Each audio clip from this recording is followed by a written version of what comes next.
Mental well-being is a silent pandemic. According to the WHO, depression and anxiety cost the global economy over $1 trillion every year. It's time to make a difference. Learn how to enhance your lives through a masterclass from Founders Wellbeing and my good friend Sandeep Rao on mental wellness. Visit founderswellbeing.com/masterclass to enroll and enter TLJ20 for a 20% discount. Be a better version of yourself and make an impact. The ISA QB Software Architecture Gathering is the international conference highlight for all those working on solution structures in IT projects, primarily software architects, developers, and professionals in quality assurance, but also system analysts who want to communicate better with their developers. A selection of well-known international speakers will share their practical knowledge on the most important topics in the state-of-the-art software architecture. The conference takes place online from November 14 to 17, and we have a 15% discount code for you. Enter TLJ_MP_15 for 15% discount. Typically, the people who are the communicators are the ones who are visible within companies. You don't want to be the engineer sitting in his or her cubicle mad because somebody else got the promotion and pay raise you thought you deserved. But you weren't networked within the company. You weren't visible. You weren't talking to anyone. You thought that just being technically proficient was enough, but it's never been enough. You have to be an advocate for yourself. A great way to do that is by being adept at presenting in front of other people and just showing your expertise.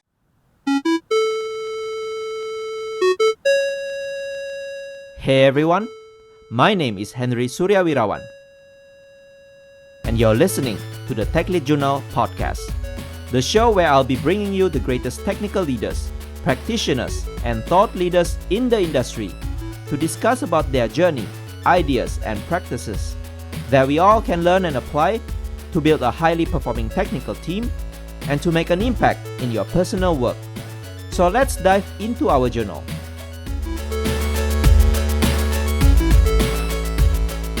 Hello to all of you, my listeners and my friends. Welcome to the Tech Lead Journal podcast, the show where you can learn about technical leadership and excellence from my conversations with great thought leaders in the tech industry.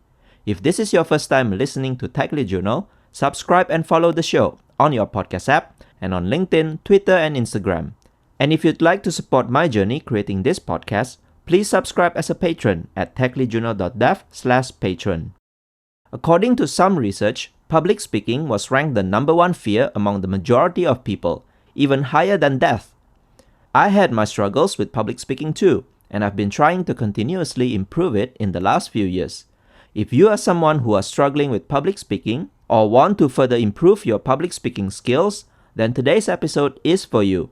My guest for today's episode is Neil Thompson. Neil is the founder of the Teach the Geek and a public speaking coach. In this episode, Neil explained the importance of public speaking for technical professionals and the engineers. Neil shared tips and advice on how we can start and improve our public speaking skills. We also discussed some common challenges when speaking publicly and tips on how to overcome them. Towards the end, Neil shared some tips on storytelling, presenting data, doing virtual presentation, and presenting at large events. I enjoyed my conversation with Neil, and I believe public speaking is an essential skill for all of us to advance in our career and build personal brand.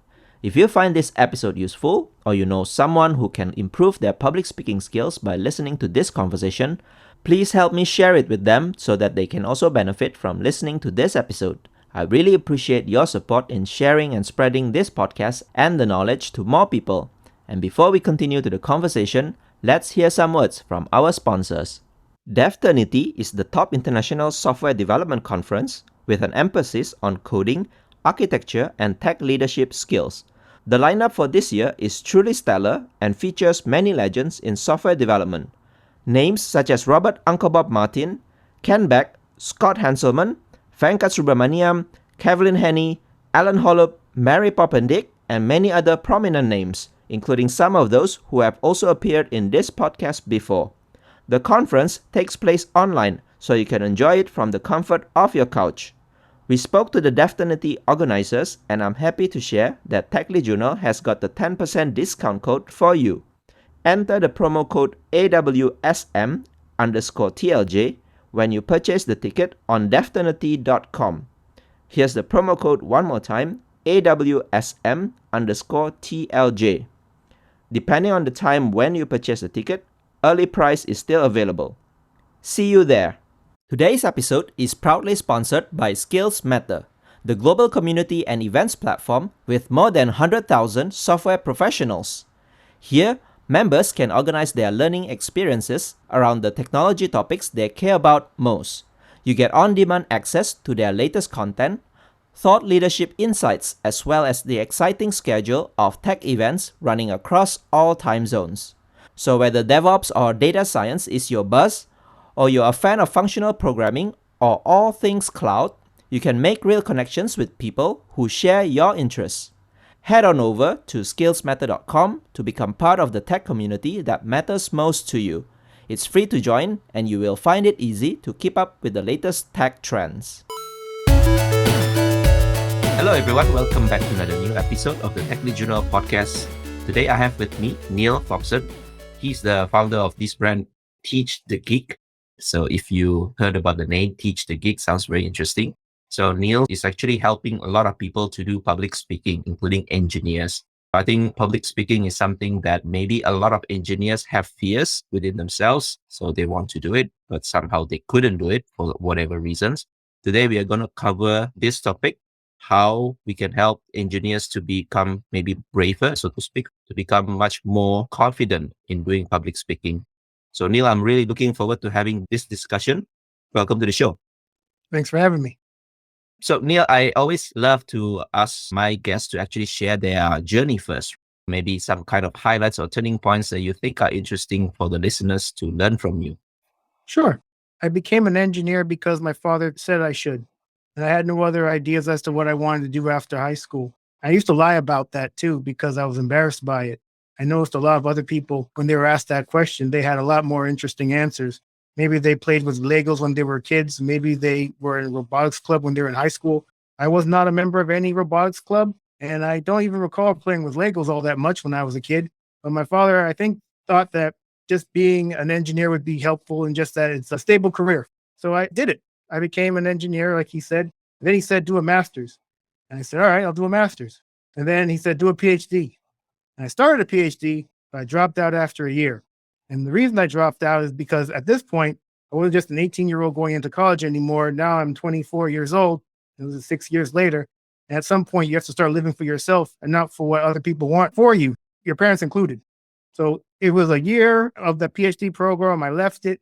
I had to determine what I was going to do next. Luckily, I got a job as a research associate after 7 months of looking after I left that PhD program. I did a lot of work in a lab as a research associate, a lot of experiments, a lot of writing of protocols and reports. There was no public speaking, no presentations to be done whatsoever. And I was not unhappy about that. I was quite happy about it, actually. All that work went on to my boss.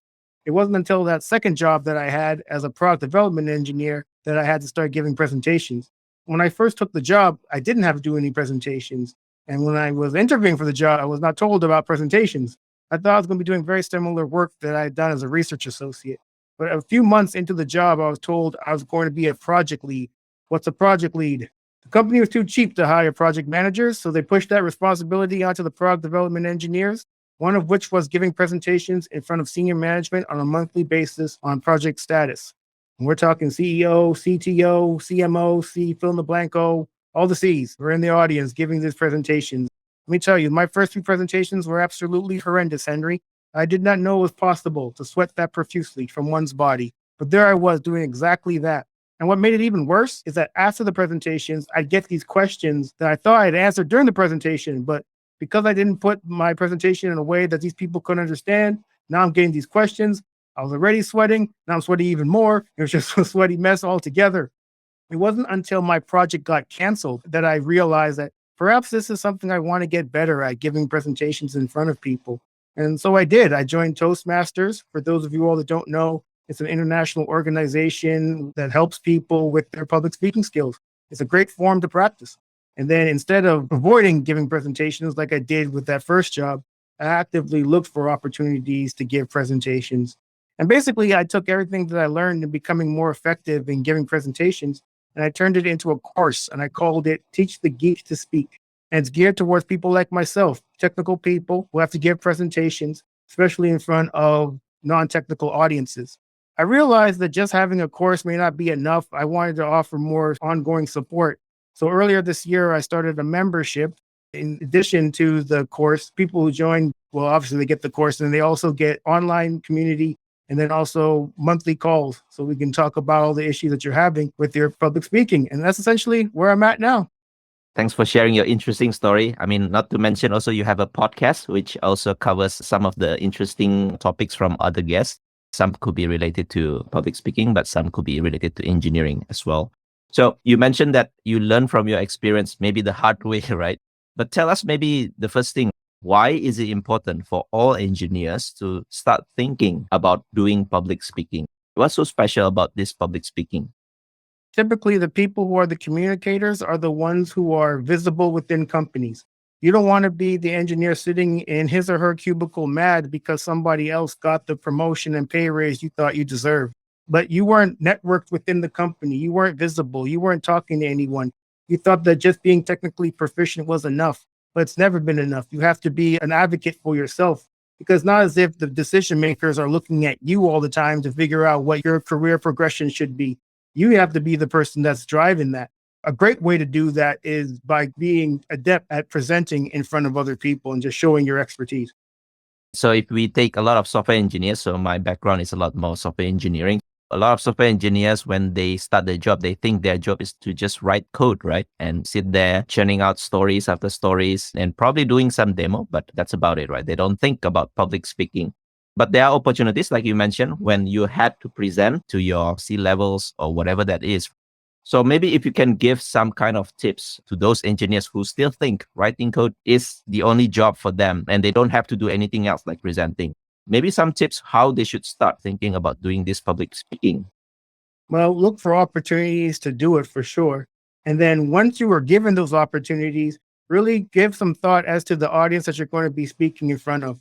When I first started giving presentations, I think one of the main reasons I ended up being quite sweaty by the end of these presentations because I didn't take into account what the people in the audience needed to know from me at the end of the presentations.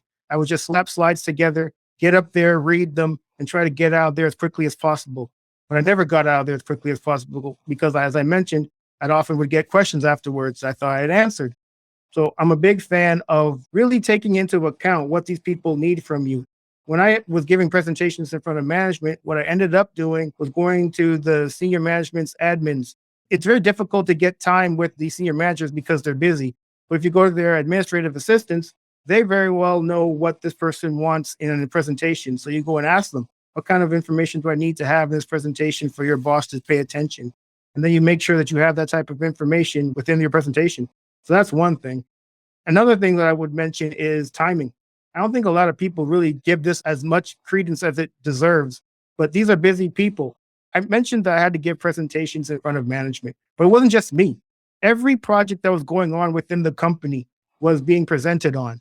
This was a full day affair, just presentation after presentation after presentation. So it was really important to take time into account, or else the agenda for that day is just going to go off the rails. So if you're given 15 minutes to give a presentation, practice it so that not only that you finish within the 15 minutes, but that you leave a bit of buffer in the event that you say something during the presentation that you didn't practice. So if you're given 15 minutes, practice so that you finish within 14, so you have a minute to play with. Another tip I would offer is try to minimize the technical jargon that you would use amongst your colleagues, especially if you're talking to a non-technical audience. They may very well not understand what you're talking about. They may not ask. And if they do not ask, that's a bad sign. It's a red flag because they may not even listen to your presentation in the first place. And if they do ask, well, now you've essentially wasted time in having them have to ask those type of questions. You could have used more commonly used words in your presentation to begin with, or at least explain what the technical jargon that you were using meant during the presentation. Thanks for those tips. So for those of you who want to practice more public speaking, maybe you can practice some of those tips that Neil just shared. I understand, I know from few people that there are some challenges for people to start public speaking. So maybe if we can spend the next few minutes to actually cover some of these common challenges. The first one is actually the very typical one. I don't have confidence. Maybe since childhood, they are not taught to do public speaking. They are not taught how to do presentation well, and they don't like speaking as well. For some of us introvert, we don't like public speaking. What kind of things that you can tell for people who are lacking of confidence? You need to tell yourself that you are improving. Don't tell yourself you suck. Because if you tell yourself you suck, you will. But if you tell yourself you're improving, then you will. Something that I advise people to do before they give presentations is to actually visualize themselves doing well.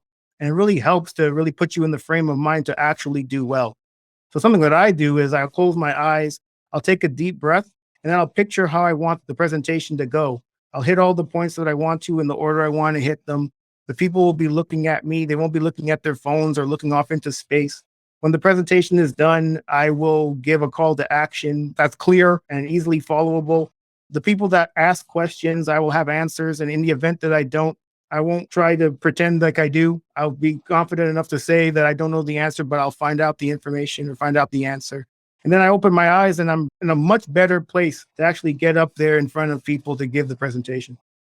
I mean, like, of course, all these things will help, right? So I think the only addition that I would add also probably from the person themselves, they need to have that motivation to want to do it, because otherwise it always become an excuse for them not to do it. I guess the confidence part, sometimes it's a psychological thing. The visualization technique, I think, yes, that's really interesting. So maybe for those of you who want to visualize how you do it successfully, that can give some kind of inner motivation for you as well. And then the other thing that I sometimes heard, of course, when we do presentations, most of the time is to cover our project, our work. But sometimes you have to do it publicly, as in like maybe in a conference, maybe in a meetups, something that you have done, but not necessarily the most expertise that you have actually. So some of these people actually think they should not present because they are not the subject matter expert. And that's why, again, coming back to the confidence, they're not confident. So maybe tell us some tips for those people who actually want to present, but they feel they are lacking because of the expertise. Well, in those instances, I'm a big fan of doing it anyway, because there's going to be people in the audience that aren't experts either. And if they see you presenting and you're not the foremost subject matter expert, it may give them the confidence to do it too.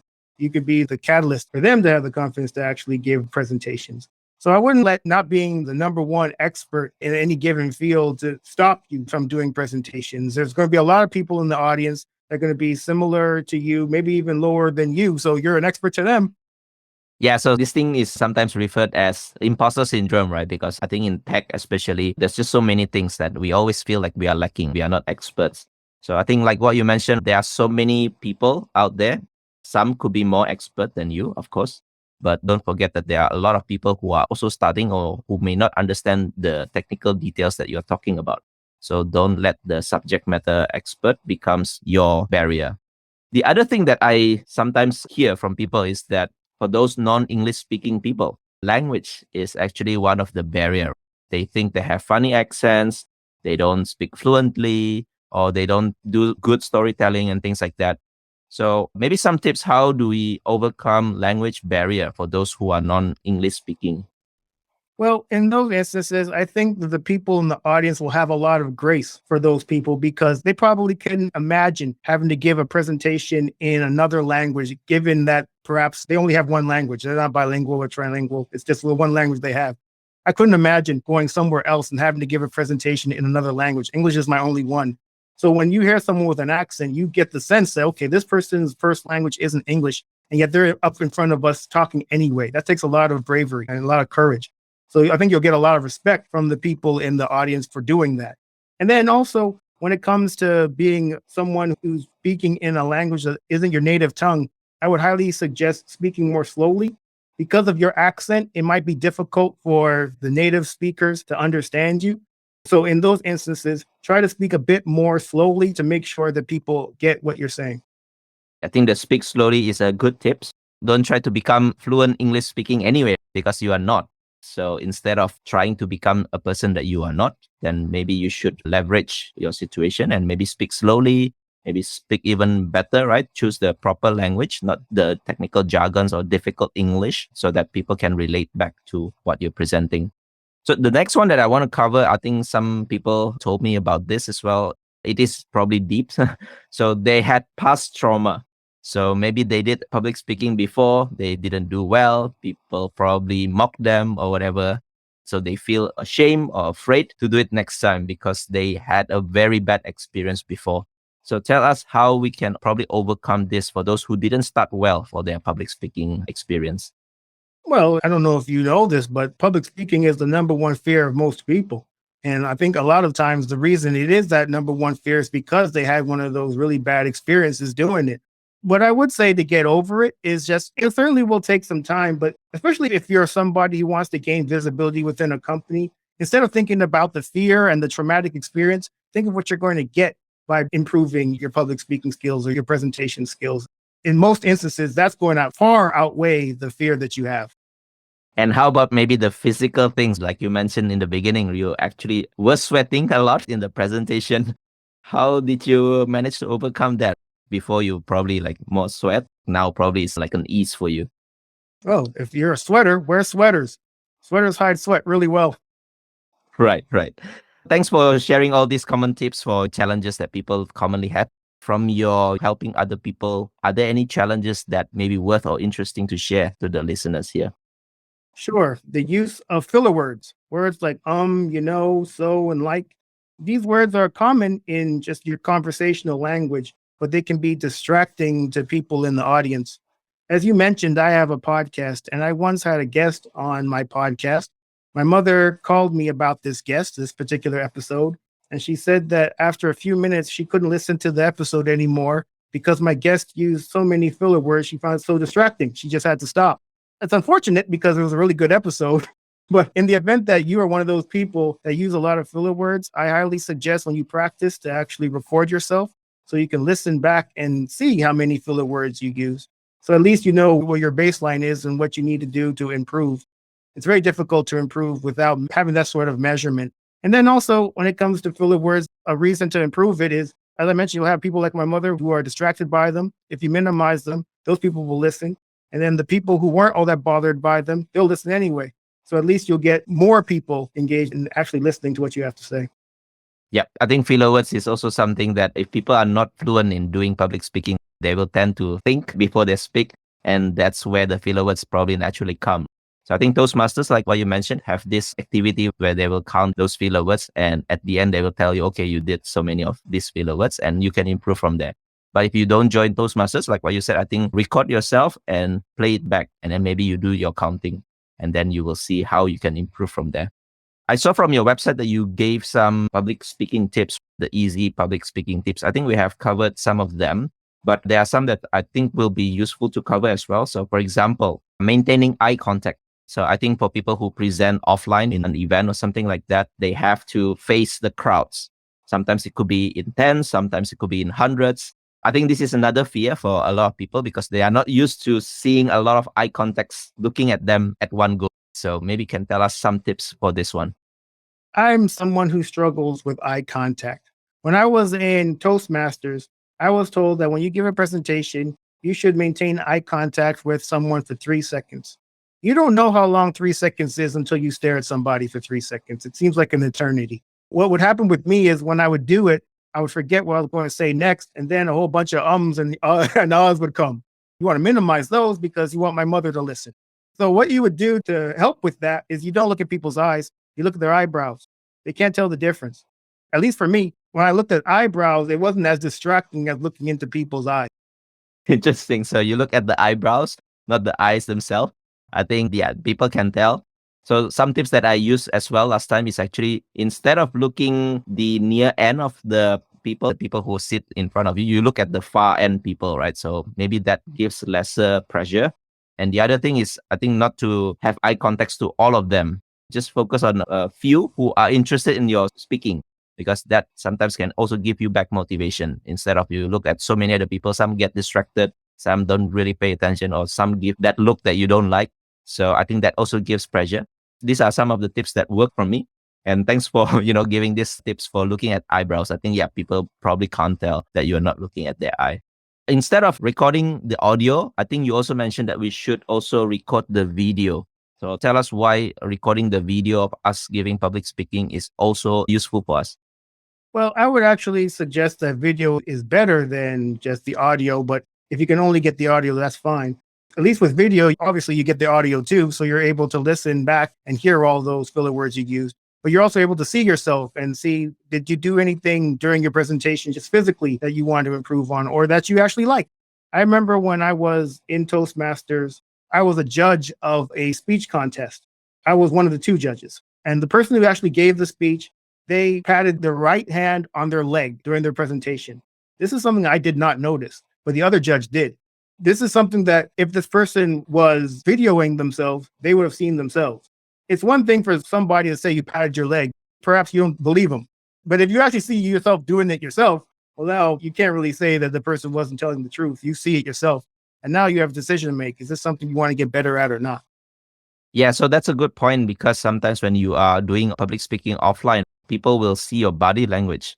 So tell us some tips about body language, how we should do it, maybe any kind of pose that is commonly accepted. Is there any gotchas that we should watch out for? When it comes to the physical gestures, I think this is definitely person specific. There are definitely people that use a lot more hand gestures, and there are going to be people that are distracted by the hand gestures, and then there's going to be people that want more hand gestures. It just goes back to the point I made about myself and the other judge giving feedback to this person giving a speech. When it comes to feedback, you can very well get conflicting feedback. You get someone who says, I like your eye contact. And you get someone who says, improve your eye contact. So what are you supposed to do?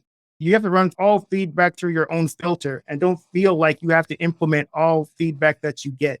Does it make sense for you? After you looking at your video of yourself giving a presentation, did you like your eye contact? And if so, then maybe that's not something you want to prioritize. But if you are the person that's patting their leg with their hand, and that's something you don't want to do anymore, well, maybe that's feedback you should take and try to improve on that. Yeah, so you mentioned about getting feedback. I think this is also one of your tips. For many people that I know, after giving presentation, they feel like, okay, I'm done. So I just don't want to talk about it anymore. But I think the most important thing is also to get the feedback, how you can improve yourself from there. So tell us how we can get feedback. Is it like we have to record all the time? Because sometimes the event is not ours, right? How do you get feedback normally for your presentation? I'll usually just bring my camera phone and I'll record myself. So even if there's no recording from the organizer or from the event, I'll have my own recording so I can at least see myself or at least hear myself. At least if you're doing a presentation at work, you can ask the people in the audience, what do you like about what I did and what do you think I can improve on? And as I mentioned, you use your own filter to then figure out what you want to prioritize getting better at. Yeah, survey is also one thing that is quite common, although probably the filling rate might not be as high. But yeah, survey asking candid for some of the audience, I think that also useful. Don't forget as well, maybe the kind of message that you kind of like convey, do people understand it as well or not? I think that is one thing that is also important. We have spoken about common challenges, physical, some are psychological. Maybe let's go to the techniques, how you can do better presentation. I mean, these days people always tell about storytelling. Maybe some tips on what kind of techniques people should use to be more effective in terms of conveying the message. I say you start with the end in mind. What do you want people to take away from your presentation when they leave? So you determine what your call to action is. And then once you do that, you figure out what points do you need to make that will funnel naturally into what that call to action is. And then when you figure out what those points are, you develop your introduction, which naturally feeds into the points, which feeds into the call to action. So I'm a big fan of starting with the end and then working backwards. Any kind of coverage that you can tell about storytelling, because I think many people talk about storytelling, maybe from your experience as well. Is there anything that you can share? Sure. Storytelling is something that I didn't think was appropriate for technical presentations when I started giving presentations, but I see it now as almost essential, especially if you're talking to a non-technical audience. I remember when I was a kid, my mother or father would read me a bedtime story before I went to bed. I used to love it. But then once you become an adult, for some reason, we move away from it. But if you're able to take your technical expertise or the technical data that you want to convey to people and put it into stories, it's going to be more likely that they'll remember what you have to say as opposed to just spitting out a bunch of dry data. Speaking about data, right? How should we present the data? Because there are some presentations which are, a lot of data, in fact, too many. How should we present the data? Maybe there's a visualization technique that we should use. So any tips about presenting data or facts? Well, definitely Once you know the type of audience that you're going to be talking to, that will help you in determining the level of what you go into when it comes to the data. But then not only that, but if you have slides and you have graphs and tables, you want to give those slides or those graphs and tables titles that naturally convey what you want the audience to take away from your presentation. You don't want to just give it any sort of just random title with a bunch of words that they may not understand. What do they need to get out of that graph? What do they need to get out of that table? And give them a title that would convey that. Thanks for sharing that, because I've seen so many charts, so many data, but they don't actually pinpoint what exactly you want the listeners to learn from that chart. So I think giving the cues, or maybe use some coloring technique, some different types of charts is also one art in presenting, right? So that people can actually get the insights from the data that you are showing them. So I think that's a great tip. You mentioned about managing our time, right? So if we are given 15 minutes, maybe we should do it earlier. How should we pace ourselves? So do we need to rehearse many times before we do the presentation? There are some tips here on managing the time. Well, I mean, if you give it 15 minutes and I mentioned to finish within 14, you practice until you're finishing consistently in 14 minutes. And then, as I mentioned, you then have that 1 minute to play with in the event that you say something during the presentation that you didn't practice, which inevitably is the case. Another way I would try to just keep track of time is just to know if you're using slides, when you get to the halfway point, what time are you at? So if you have, for instance, 10 slides, you have 14 minutes, as I mentioned, to give the presentation. When you get to slide 5, where are you? Are you at minute 7? And if you are, then you're on pace. If you're behind, then you got to quicken up with the other slides. Yeah, so managing time, I think, is also important, especially when you have a long day for those listeners. They want to probably also refresh their mind, not to be in presentation mode all the time. So I think managing our time is really crucial. And rehearse, I think it's very important, right? Because if you never practice, then you will not be able to get a sense how long do you need for the presentation. These days, we have so many types of presentation, right? I mean, during the pandemic, most of the presentations will be online. So through Zoom, Google Meet, webinar, and things like that. Any kind of different tips you want to give for people who are giving online presentation? You definitely want to be somewhere where it's quiet, so to make sure that people actually hear you. You don't want a distracting background, so make sure that your background is pretty plain. You don't want people focusing on your background, not what you're actually saying. You want to make sure that the lighting is good. So if you're going to give a presentation, make sure that the light is actually shining on you, not the other way around, or else it'll just look like a shadow. You want to make sure that your laptop is positioned so that you're able to look into the camera as opposed to looking at the screen. If you're looking at the screen, it doesn't look like you're looking at the people. I mean, these are some of the tips that I would have for virtual presentations. What about conference? Those giant events where there are probably hundreds of people, where there is a stage as well, and there's a mic and things like that. So these are the more elaborate events. So maybe any tips for those kind of events? Sure. Well, you definitely want to visualize success in those events because people are going to be able to see all of your physical manifestations of nervousness. But even in the event that you are nervous, I see that as a sign that you actually care about what you're talking about and you're interested in people really getting what you're saying. If you're not nervous, that's probably a sign that you don't care all that much. If there's a stage, perhaps you use the stage to your advantage and move around so that the audience can actually see you up close or closer. In the event that there is a podium, then you stick behind the podium and give your presentation there, but still make sure that you're looking at the audience as opposed to looking at your screen or looking at your slides. Yeah, speaking about nervousness, right? I think some tips that I learned as well is that instead of making that as a pressure, you transform that to become an excitement. So instead of being nervous, you say, I'm excited to do this. And that's why I feel a little bit uncomfortable.